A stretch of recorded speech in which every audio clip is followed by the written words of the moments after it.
حضور بار بار یہ سوال آتا ہے، جرمنی سے بھی بار بار تبلیغ کے موقع پہ آتا ہے کہ جہاد کے بارے میں، کیونکہ وہ اکثر نہ وہ اخباروں میں ہوتا ہے. جہاد کیا ہے، کیا چیز ہے؟ جہاد کا مطلب یہ ہے کہ اللہ تعالیٰ کی خاطر انسان کوشش کرے. کوئی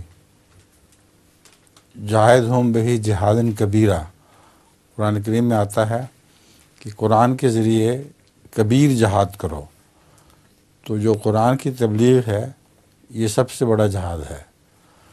دوسرا جہاد ایک اصطلاح بن گیا ہے، اگر کوئی دشمن حملہ کرے مسلمانوں پر اور ان کی عبادت کو روکنے کی کوشش کرے زبردستی، اس کا مقابلہ کیا جائے تو اس کو بھی جہاد کہتے ہیں.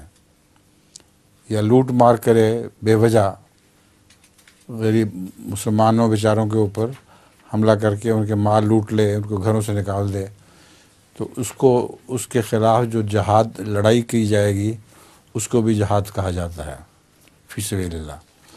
لیکن آج کل جو جہاد کا رواج پھیلا ہوا ہے کہ مسلمان غیر مسلموں کو قتل کر دو، یہ کوئی جہاد نہیں، قرآن کریم سے ثابت نہیں ہے.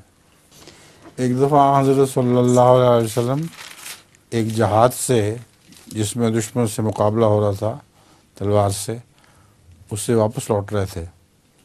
تو آپ نے صحابہ سے فرمایا کہ اب ہم جہاد کبیر کی طرف جا رہے ہیں. اور مطلب یہ تھا جو بیان فرمایا آپ نے کہ نفس کا جہاد جو ہے، اپنے نفس کو برائیوں سے روکنا، یہ سب سے بڑا جہاد ہے. یہ لوگ بھول گئے ہیں آج کل کے زمانے میں. لطیفہ جی. ایک قائدی نے دوسرے قائدی سے پوچھا، یہاں تم سے ملنے کوئی نہیں آتا؟ کیا تمہارا کوئی رشتہ دار نہیں؟ دوسرا قائدی بولا، ہیں تو بہت مگر سارے جیل میں ہیں. ہاں جی.